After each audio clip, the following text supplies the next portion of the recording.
First ever factory outlet Mukunda jewellers Kukatpally, Khammam, Kothapet, Somajiguda, Hanumakonda and Suchitra. నమస్తే, మీరు చూస్తుంది సుమన్ టీవీ. నేను మీ కీర్తి. నాతో పాటు ప్రముఖ ఆస్ట్రాలజర్ గోరుకుంట్ల సురేష్ బాబు గారు ఉన్నారు. నమస్తే అండి. కీర్తి గారు నమస్కారం అండి. సో సురేష్ గారు, మనం ఉగాది కొత్త సంవత్సరంలోకి కొత్త ఆశలతో, కొత్త కోరికలతో, కొత్త రెక్కలతో అడుగు పెడతా ఉన్నాము. అసలు ఈ కొత్త సంవత్సరం కొత్తగా ఎలా కలిసి రాబోతోంది, ఏం జరగబోతోందో ముందుగా తెలుసుకొని తర్వాత స్టార్ట్ చేద్దాం. సో కీర్తి గారు, మనం ఒక అద్భుతమైన అత్యంత పురాతనమైన మన మహర్షులు ఇచ్చిన ఒక పద్ధతి ద్వారా ఈ రాశి ఫలాలు చేయటం తయారు జరుగుతుందండి.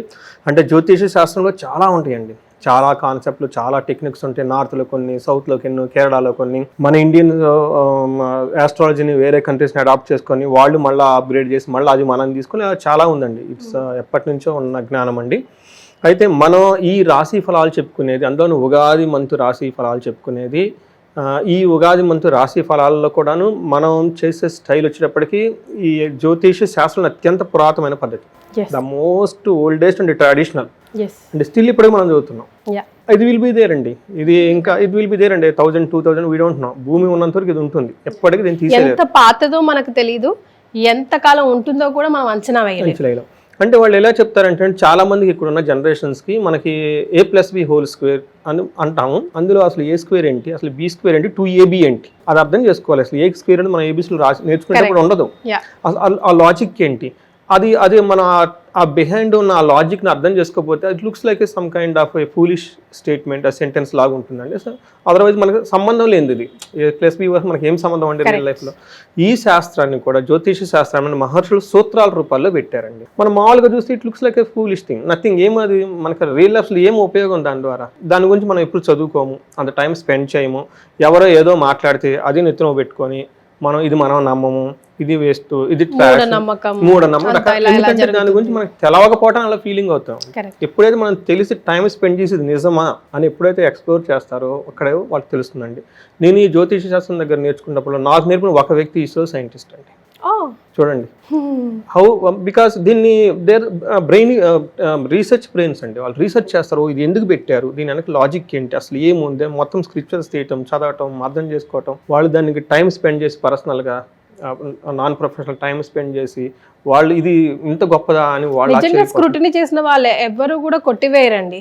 మధ్య అటు ఇటు కాకుండా హాఫ్ నాలెడ్జ్తో ఉన్న వాళ్ళే ప్రాబ్లం అంతా క్రియేట్ చేసేది. సో ఇది మనం చెప్పుకుంటే ఈ సంవత్సరం యొక్క పేరులోనే మనకి దీని ఫలితం అంతా ఉంటుందండి. మనకి లాస్ట్ ఇయర్ క్రోధి నామ సంవత్సరం అని చెప్పుకున్నాం. క్రోధి అంటే కోపం. ఎక్కడ కోపం అంటే నేచర్, మనుషుల మీద కోపం ఉంటుంది. మనం చూసాం కదండి, మనకి సైక్లోన్స్ దగ్గర నుంచి, తర్వాత వాతావరణం దగ్గర నుంచి, రాజుల మధ్య గొడవ, దేశాల మధ్య గొడవ, బాంబులు వేసుకోవటాలు, ఈ న్యూస్లో అంతా ఇవే చూస్తూ ఉండేవాళ్ళం అనమాట. టెర్రరిస్ట్ అటాకులు కానివ్వండి, ఇప్పుడు కాలిఫోర్నియాలో పెద్ద పెద్ద మన కలామిటీస్, ఫైర్ వచ్చేటప్పటికి అన్ని ఇళ్ళని కాలిపోవటము, ఇలా రకరకాలన్నీ జరిగినాయండి. ఏమైనా రాజకీయ పార్టీలు వచ్చేటప్పటికి చాలా రాజకీయ పార్టీలు మారిపోయి ఉన్నాయి, మనం చూస్తున్నాం అనమాట. సో వీటికి సంబంధించిన ఏంటంటే క్రోధింగ్, కోపం, ఒకళ్ళ మీద ఒకళ్ళకి కోపం, మనుషుల మీద మనుషులకి, రాజకీయ పార్టీల మీద పార్టీల కోపం, నేచర్ మీద మనకు కోపం, మనం నేచర్ మీద కోపం, ఇలా ఈ క్రోధంతో గడిచిపోయిందండి. అయితే ఈ సంవత్సరం ఏంటంటే దీని పేరు శ్రీ విశ్వవసు నామ సంవత్సరం. శ్రీ అని ఎప్పుడైతే ఉంటుందో అది శుభం, ఐశ్వర్యం అండి. సో దీని పేరే శ్రీ అని పెట్టేసుకున్నాం. అందులోనే విశ్వవసు నామం. విశ్వం అంటే యూనివర్స్, అంటే బిగ్ కాస్మిక్, ప్రపంచం. సో మన తల పైకెత్తి చూస్తే మొత్తం విశ్వమే. సో ఇప్పటిదాకా మనం ఒకళ్ళ మీద ఒకళ్ళ, నేను మిమ్మల్ని, మీరు నన్ను చూసుకొని మీరు నన్ను హెడ్ చేసుకోవడం కాదు నాయనా, ఒకసారి పైకెత్తి చూడండి, మనం పెద్ద ప్రపంచంలో ఉన్నాము. ఇవి ఎన్నే ఉంటే పక్కన మర్చిపోండి, మన ప్రపంచం చాలా పెద్దది. ఎక్కడైనా మీకు కాకపోతే, నచ్చకపోతే దాన్ని వదిలేసి ముందుకు వెళ్ళిపోండి, డోంట్ స్ట్రక్ దేర్ అన్నట్లుగా ఈ యొక్క సంవత్సరం మనకి ఒక దిశా నిర్దేశం చేసి చూపిస్తుంది. ఆపర్చునిటీస్ చాలా ఉన్నాయి. తర్వాత మనకి వశు అన్నదానికి మీనింగ్ కూడా సంపద అని వస్తుందండి. శ్రీ విశ్వ వశు అంటే యూనివర్స్ అంతా మనకి సంపదమయమే, లేదు అన్న ఫీలింగ్తో ఉండొద్దు. So you dig it, I will give it అన్నట్టుగా. అవునండి. సో ఏమవుతుందంటే ఈ విశ్వంలో ఆపర్చునిటీ చాలా ఉంటుంది, అద్భుతమైన వనరులు ఉంటాయి, అది తీసుకోవాల్సిన బాధ్యత మంది. వస్తే మీ దగ్గర లేదు అన్న ఫీలింగ్ అయితే లేదు, మీకు ఏది కావాలో అంతా ఉంది అన్నదాన్ని కూడా సింబాలిక్ చూపిస్తుంది. ఇంకొకటి ఏమంటే అందమైన అమ్మాయి. వశు అంటే దానికి బ్యూటిఫుల్ యంగ్ గర్ల్ని కూడా రిప్రజెంట్ చేస్తుంది. ఎప్పుడైతే మనకి బ్యూటిఫుల్ యంగ్ గర్ల్ ఉంటే మనం ఎలా ఉంటామండి, it is obligation to everybody, it is enjoy to everybody also. It is also shows like young nature is shows always like progressiveness, optimism. So ila attraction, towards the goals, ఇట్లా అన్నీ మనకు చూపిస్తుంది అనమాట. అందుకని చెప్పేసి ఈ విశ్వవసునామ సంవత్సరం అంటే ఈ పేరులో ఉన్న విధంగా అందరికీ సంపదలు వచ్చే ఒక మంచి సంవత్సరం అని, ప్రతి ఒక్కరికి చాలా బ్రాడ్ మైండ్గా ఉండేసి వెల్ యాక్సెప్టెడ్గా ఉండే తత్వం ఎక్కువగా ఉంటుంది. అంతేకాకుండా ప్రతిదానికి అట్రాక్షన్ ఉంటుంది. Okay, how a beautiful girl is attractive to the home, ఇది ఎక్కడ కానీ అక్కడ కానీ. తర్వాత how she so nice and active, ప్రతి ఒక్కరు కూడా అలా ఉంటారు, ప్రతిదీ సృష్టిలో ఉంటుంది అని మనం తెలుసుకోవాలి అని చెప్పేసి మనకు శ్రీ విశ్వవసునామ సంవత్సరం అంతా అలా ఉంటుంది. పాజిటివ్, అందులోనూ డౌటే లేదు. తర్వాత వచ్చేటప్పటికి ఈ పేర్లు మనకు ఎలా వచ్చినాయి, చాలా మందికి తెలవని విషయం ఏంటంటే 60 సంవత్సరాలు ఉంటాయండి. నా చిన్నప్పుడు ఎప్పుడు బాగా చదువుకున్నప్పుడు ఉండే ఈ 60 సంవత్సరాలు తెలుగు సంవత్సరాల పేర్లు. మరి ఇప్పుడైతే ఆ టెక్స్ట్ బుక్స్లో ఉన్నాయో అయితే డౌట్. మా అబ్బాయి టెక్స్ట్ బుక్స్లో చూస్తే ఇప్పటి వరకు లేవు. అందులో 60 సంవత్సరాల పేర్లు, తర్వాత నక్షత్రాల పేర్లు, తర్వాత రాసుల పేర్లు ఇవన్నీ ఉండేవి. చదువుకొని బై హార్ట్ చేసుకుని ఉండేవాళ్ళం. బట్ ఆ జనరేషన్ పోయిందేమో నాకు తెలిసి అయితే. ఇంక ఈ జనరేషన్కి అయితే ఇవి ఉన్నాయో లేదో కూడా తెలియదు. సో మనకి తెలుగులో 60 సంవత్సరాలు ఉంటాయండి. ఈ 60 సంవత్సరాలకి 60 పేర్లు ఉంటాయండి. సో మన హిందూ శాస్త్రంలో ఉన్న బ్యూటీ ఏంటంటేనండి, టయానికి ప్రతిదానికి పేర్లు ఉంటాయండి. ఇప్పుడు మనం ప్రతిరోజు 12 o'clock, 10 o'clock, 5 o'clock ఈ ప్రతి అవర్లో కూడాను మన జ్యోతిష్ శాస్త్రంలో పేర్లు ఉంటాయండి. ఆ పేరుకు అనుగుణంగా ఆ యాక్టివిటీ ఉంటుంది. అలానే మనకి ఈ సంవత్సరానికి కూడా మనకి ఏంటంటే 60 సంవత్సరాలకి సైకిల్ మారుతూ ఉంటుందండి. ఫస్ట్ మనకి 60 సంవత్సరాలకు మళ్ళీ 60 సంవత్సరాలు. అందుకని మనకి అంటే మనిషి యొక్క ఆయుష్ 120 years అయితే ఈ కలియుగం ప్రకారం, మన జ్యోతిష్ శాస్త్రం ప్రకారం 120 years. అయితే ఎప్పుడైతే 60 years కంప్లీట్ అయిపోయింది, అతను ఒక సైకిల్ కంప్లీట్ అయ్యారు కాబట్టి షష్ఠి పూర్తి అయ్యారు. అందుకని 60 సంవత్సరాలు చేసుకుంటారు. మళ్ళీ రెండో సైకిల్ స్టార్ట్ అవుతుంది కాబట్టి ఆ ఫేని అతను లైఫ్ క్రాస్ అయ్యాడు. అందుకని మిడిల్ ఏజ్ అంటారు 60. ఓకే, మిడిల్ ఏజ్ తర్వాత అది డిఫరెంట్ ఇష్యూ అనుకోండి. అయితే ఇప్పుడు మనకి ఈ 60 సంవత్సరాలు ఎలా వచ్చినాయి అంటే మనకి పురాణాల ప్రకారము వీళ్ళ ఈ 60 సంవత్సరాలు కూడా నారద మహర్షి యొక్క సంతానం అని చెప్తారు. అవునండి. సో వీళ్ళకి నారద మహర్షి తన కొడుకులు యుద్ధానికి వెళ్ళినప్పుడు వాళ్ళందరూ చనిపోతారు. అప్పుడు నారద మహర్షి పుత్ర యొక్క శోకంతో ఏడ్ చేసుకుంటాడు.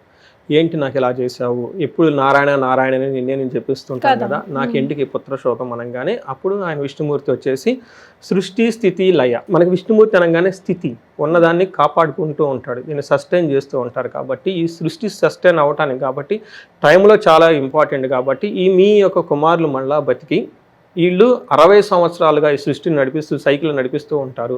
ఒక్కొక్క సంవత్సరం వచ్చేటప్పటికి ఒక్కొక్క నీ కుమారుడు రిప్రజెంటేషన్ చేస్తూ ఉంటారు, వాళ్ళ యొక్క తత్వాన్ని ఇందులో బోధిస్తూ ఉంటారు అని చెప్పేసి వరం ఇస్తారండి. అందుకని చెప్పేసి ఇప్పుడు మనం చేసే ఈ 60 సంవత్సరాలు కూడాను నారద మహర్షి యొక్క కుమారుల యొక్క పేరు, వాళ్ళ యొక్క తత్వం ఇక్కడ ఉంటుంది. సో ఇదంతా మనకి సస్టైనబిలిటీ అంటే మనం పుట్టాం కాబట్టి ఉన్నంత వరకు మనం ఎలా ఉండాలి, హ్యాపీగా, ఉత్సాహంగా, తర్వాత ఆనందభరితంగా, శోభాయమయంగా ఉండాలి. సో బాధపడుతూ ఉండకూడదు అన్న ఒక తత్వాన్ని కూడా ఇందులో పెట్టారండి. వాళ్ళకి మనకి క్లూస్ ఇస్తారు, ఓ ఈ టైంలో ఇలా ఉంటుంది, ఈ టైంలో ఇలా ఉంటుంది, మీరు జాగ్రత్తగా మెంటల్గా ప్రిపేర్ అయ్యి చక్కగా ముందుకెళ్ళండి అని. ఇది అంతా మనకి పురాణాల్లో చెప్పిన రహస్యం. సో ఇది అంతా ఇంత మహత్తరమైన ఒక నాలెడ్జ్ని మీ ముఖంగా ఓకే ఈ సుమన్ టీవీ వెన్యూ మనకి ఇచ్చినందుకు ఇది ఒక అదృష్టంగా నేను భావిస్తున్నాను. అలానే చూసే వాళ్ళకు కూడా అష్టైశ్వర్యాలు కలగాలని ఈ పేరులోనే శ్రీ విశ్వవసునామ సంవత్సరం ఆ పేరుకు తగ్గ వాళ్ళ ఇంట్లో కూడా ఐశ్వర్యం నిండుకొని ఉండాలని చెప్పేసి కోరుకుంటూ మనం ముందుకెళ్దామండి. వెరీ వెల్ స్టార్టెడ్ అండి. Thank you so much. And it's our blessings మీ ముఖంగా మేమందరం తెలుసుకోవడం కూడా. శ్రీ విశ్వవసునామ సంవత్సరంలో కన్య రాశి వారికి ఎలా ఉండబోతుందండి? ఈ పేరులోనే ఉందండి విశ్వవసునామ సంవత్సరం. ఓకే, ఈ సంవత్సరం అంతా ప్రతి ఒక్కళ్ళకి ఐశ్వర్యవంతంగా ఉంటుంది. ఎందుకంటే వసు అంటంగానే మనకు తెలుసుకోవాల్సిన మీనింగ్ ఏంటంటే రిచ్నెస్. విశ్వం అంతా రిచ్గా ఉంది, బాగుంది, ఐశ్వర్యంతో ఉంది, ప్రాస్పరిటీగా ఉంది. దాని ముందు శ్రీ పెట్టడంతో అంతా ఐశ్వర్యవంతంగా ఉంటుంది. విశ్వం అంతా ఐశ్వర్యమే అన్నదానికి మీనింగ్ కాబట్టి శ్రీ విశ్వవసు నామ సంవత్సరం. అందులోనూ కన్యరాశి వాళ్ళకి ఒక రకంగా చెప్పాలంటే చాలా బాగుందని మనం చెప్పుకోవాలి.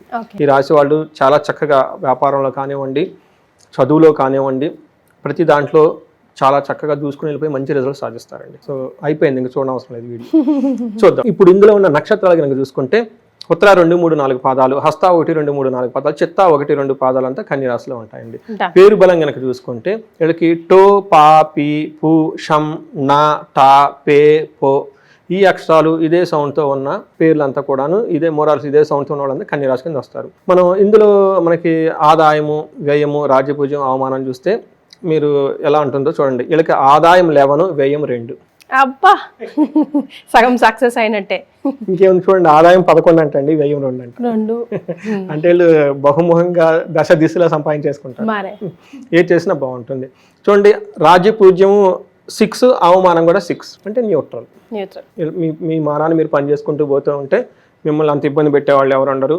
ఓకే, మిమ్మల్ని అర్థం చేసుకునే వాళ్ళు హ్యాపీగా ఉంటారు, అర్థం చేసుకునే వాళ్ళకి అర్థం కాదు కాబట్టి వెళ్ళిపోతుంటారు. మిమ్మల్ని అయితే ఇబ్బంది ఉంటారు. ఆదాయం బాగుంది, అన్ని విషయాలు కలిసి వస్తుందండి. అయితే ఇందులో మనకి గ్రహస్థితిని కనుక చూసుకుంటే వీళ్ళకి శని మీనరాశిలో ఉన్నారండి, గురువు వచ్చేటప్పటికి మిథున రాశిలో, రాహుకేతులు కుంభరాశిలోను, తర్వాత మనకి సింహరాశిలో ఉన్నారండి. వీళ్ళందరూ వచ్చేటప్పటికి మే 14, 18 తారీఖున గురువు రాహుకేతులు మారుతూ ఉన్నారండి, మధ్యలో చేంజెస్ ఉంది. అయితే ఈ యొక్క గ్రహస్థితిని బట్టి మనం కనుక చూసుకుంటే మన మహర్షులు చాలా క్లుప్తంగా సింపుల్గా ఏం చెప్తారంటే దీన్ని లఘు గోచారం, సూక్ష్మ గోచారం అంటారు. దీని ప్రకారం కనుక చూసుకుంటే వీళ్ళకి మార్గశక్తిం ధనహాని, విత్తిం ద్రవ్యహాని అని చెప్తారనమాట. సింపుల్గా మనం కనుక చూసుకుంటే వీళ్ళకి ట్రావెల్స్, జర్నీస్ ఎక్కువగా చేసి బాగా వృద్ధి చెందుతారు, బాగా ఎక్కువగా తిరిగితే బాగుంటుంది వీళ్ళకని. తర్వాత విత్తం, బాగా ఫైనాన్షియల్గా గెయిన్ కూడా ఉంటుంది. అలా కాకుండా వీళ్ళకి స్వయం కృతాపరాధంతో ఎవరినో నమ్మి వీళ్ళంతా వీళ్ళ చేతులతో ధనం పోగొట్టుకునే అవకాశం ఎక్కువగా ఉంది. కాబట్టి జాగ్రత్తగా ఎంత కష్టపడి సంపాదించుకునే డబ్బులు వేరే వాళ్ళ చేతిలో మోసపోవటం అంటే ఇంకేముందండి. ఇది అందరికీ చెప్పాలండి, చాలా మంది తెలుసుకోవాలి. నాకు కువైట్ నుంచి ఒక లేడీ ఫోన్ చేశారండి. పాపం నైట్ ఫోన్ చేశారు, వాళ్ళకి టైం డిఫరెన్స్ ఉంటుంది కదా, ఫోన్లు చాలా బాధపడిపోయారండి. అక్కడ కష్టపడి ఇండియాకి డబ్బులు పంపించారండి, 15 లక్షల దాకా 20 లక్షల దాకా. ఇక్కడ వేరే వాళ్ళు వాటిని పాడు చేసేసారండి. చూడండి అక్కడ ఉన్న డబ్బులు ఎలా తీసుకుంటుందండి. అంత కష్టపడిందండి. చూడండి, అందులోని లేడీ అక్కడికి వెళ్ళి పాపం ఎన్ని కష్టాలు పడి ఉంటుంది దేశంలో. ఎవరైనా డబ్బులే కదండి. చూడండి, మీరు కష్టపడి సంపాదించుకోవటం ఒకటి ఎత్తండి, దాన్ని కాపాడుకోవటం రెండో ఎత్తండి. మీరు దాన్ని సరిగ్గా కాపాడుకోకపోతే ఏమవుతుందండి. ఎందుకంటే ఈ రాశి వాళ్ళకి లగ్నంలో కేతు, 12th హౌస్లో కేతు ఉండాలి, ద్రవ్య హాని జరుగుతుందండి. అంటే అనవసరమైన దుబారా ఖర్చులు, తర్వాత హాస్పిటల్స్కి, లేదంటే ఎట్లా పడితే అట్లా విచ్చలవిడిగా ఖర్చులు పెట్టే అవకాశం ఎక్కువగా ఉంది. కాబట్టి ఈ విషయాన్ని వీళ్ళకి ఇది ఒక్కటే లోపం, వీళ్ళకి మిగతా అన్ని విషయాలు బాగుంది కాబట్టి చాలా కేర్ఫుల్గా ఉండండి. తర్వాత మనకి 7th హౌస్లో శని ఉండటం వల్ల కంటక శని అంటారండి. అంటే ఇది ఏమవుతుందంటే పెద్ద ఇబ్బంది పెట్టేది ఏముండదు, అలానే ఇబ్బంది లేకుండా ఉండేది కూడా ఏముండదండి. అంటే మనం నడుచుకుంటూ వెళ్తుంటే కాళ్ళు ముళ్ళు ఉంటే ఎలా ఉంటుందండి, చిన్న ప్రాబ్లమే కానీ పెద్దగా ఎఫర్ అవుతాం. అంటే వీళ్ళకి ఉండే చిన్న ప్రాబ్లమ్స్ ఉంటాయి, వాటిని కేర్ఫుల్గా తీసుకుంటే లైఫ్ ఇది శని చాలా వీళ్ళకి మంచి బాగా చేస్తున్నాడు అని చెప్పుకోవాలన్నమాట. 7వ ఇంట్లో ఉంటే ఏమవుతుందంటే వ్యాధి పీడాం ప్రవాసాంచ అంతఃక్లేశం మహద్భయం, అర్ధనాశం మనస్తాపం, ధనాన్ని పోగొట్టుకొని అర్ధనాశం మనస్తాపం, తద్వారా మనస్తాపానికి గురవుతారు. అందుకని ధనాన్ని కేర్ఫుల్గా పెట్టుకోవాలి. మహద్భయం, అతిగా భయపడే అవకాశం కూడా ఎక్కువగా ఉంటుంది.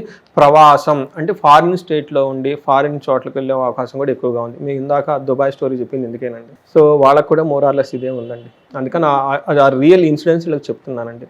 ఫారిన్ వెళ్ళేసి అక్కడ డబ్బులు సంపాదించుకొని అంత కష్టపడి పెట్టి ఎవరికో ఇచ్చి ఎవరో మోసపోతే ఎలా ఉంటుందండి. అది కాకుండా ఉండాలని చెప్పి చెప్తున్నా. ఆ తర్వాత వీళ్ళకి ట్రావెల్ చేస్తే ఎక్కువగా ఎడ్యుకేషన్లో కొంచెం బాగా స్లో ఉంటారండి. తర్వాత ట్రావెలింగ్లో కొంచెము జాగ్రత్తగా కేర్ఫుల్గా ఉండటం ఎంతైనా అవసరం అండి. అపశృతులు జరిగే అవకాశం ఎక్కువగా ఉంటుంది. ఫాదర్ హెల్త్ విషయంలో కొంచెం కేర్ఫుల్గా ఉండాలి. ఇది కంటక శని అంటారంటే అంటే అది పెద్ద ఇబ్బంది పెట్టేది ఏమంటే ఇందాక చెప్పాను, కాల్లో ముండ్లు ఉంటే ఎలా ఉంటుందండి, ఇది పెద్దది కాదు, అలానే వర్క్ లేదు, అలా ఉంటుందండి. వీళ్ళకి 7th హౌస్లో శని ఉంటే ప్రతిదానికి వీళ్ళకి అలానే ఉంటుంది అనమాట. తర్వాత జూపిటర్ వీళ్ళకి 10th హౌస్లో ఉండటం వల్ల ఏమవుతుందంటేనండి ఇది కూడాను అంత పెద్ద ఇబ్బంది పెట్టేది పరిస్థితి కాదు, అలా అని లేకుండా అనమాట.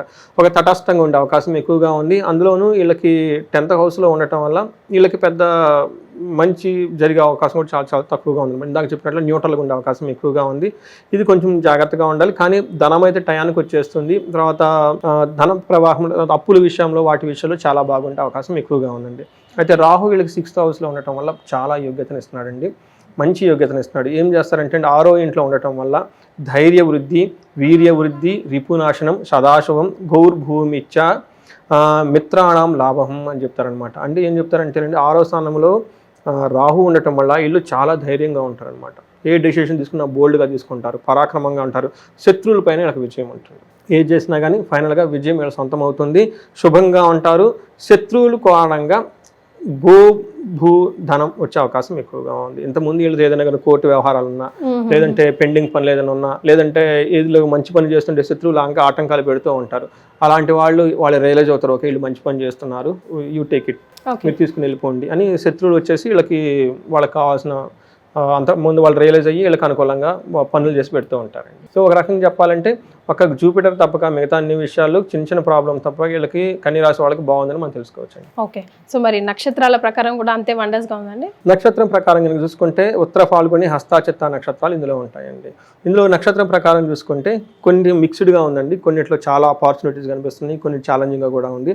ఫస్ట్ ఉత్తర ఫాల్గుని నక్షత్రం వాళ్ళకి ఫస్ట్ది కనుక చూసుకుంటే రాజ సమాన సౌఖ్యము, చక్కగా లగ్జరీగా కంఫర్టబుల్గా ఉంటారు. ఇయర్ ఎండ్ అంతా చాలా బాగుంటారు, పర్టికులర్గా జూన్ తర్వాత వీళ్ళకి చాలా బాగుంటుంది. అయితే ధన వృద్ధి ఫస్ట్ నవంబర్ వరకు చాలా ధనం ప్రవాహం చక్కగా ఉంటుంది వీళ్ళకి. తర్వాత జూలై 28 వరకు వీళ్ళకి ప్రమోషన్స్ అవన్నీ వచ్చే అవకాశం ఎక్కువగా ఉంటుంది.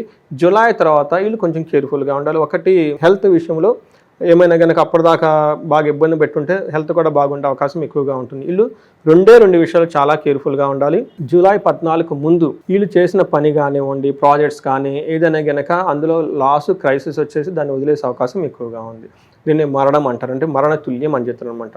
అంటే మరణం లాగా ఉండే సిచ్యువేషన్స్ వచ్చే అవకాశం ఎక్కువగా ఉంటుంది. ఈ ఇల్లు కూడాను ఈ సంవత్సరం అంతా భయపడుతూ ఉండే అవకాశం ఎక్కువగా ఉంటుంది, కొంచెం జాగ్రత్తగా ఉండాలి.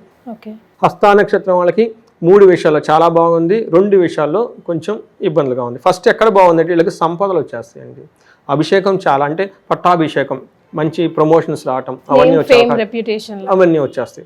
తర్వాత వీళ్ళకి మంచి రాజసమాన సౌఖ్యము, లగ్జరీ, కంఫర్ట్ అంతా ఉంటుంది. 2 విషయాల్లో కేర్ఫుల్గా ఉండాలి.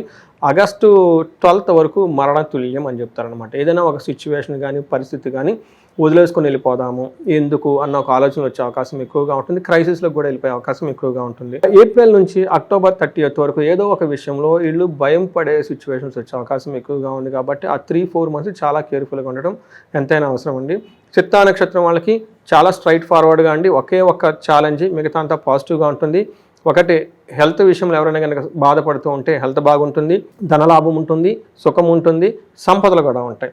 ఒకే ఒక విషయం వీళ్ళు ఈ సంవత్సరం అంతా వీళ్ళు ఇబ్బంది పడుతూ ఉంటారు అంటే మరణ తుల్యం అని చెప్తూ ఉంటారు. అంటే వీళ్ళు ఏదో ఒక పనిలో కానివ్వండి, వీళ్ళకి అంబిషన్స్ కానీ, వీళ్ళ డ్రీమ్, లేదంటే వీళ్ళకి ఫిజికల్గా కానివ్వండి ఒక ఇబ్బందులకు వచ్చేసి ఒక క్రైసిస్లో పడిపోయేసి ఉందామా, వదిలిచ్చేసుకుందామా, కొలాప్స్ చేసేసుకుని వెళ్ళిపోదాం అన్నట్టు యాంగిల్స్ ఎక్కువగా ఈ ఆలోచనతో ఉంటారండి.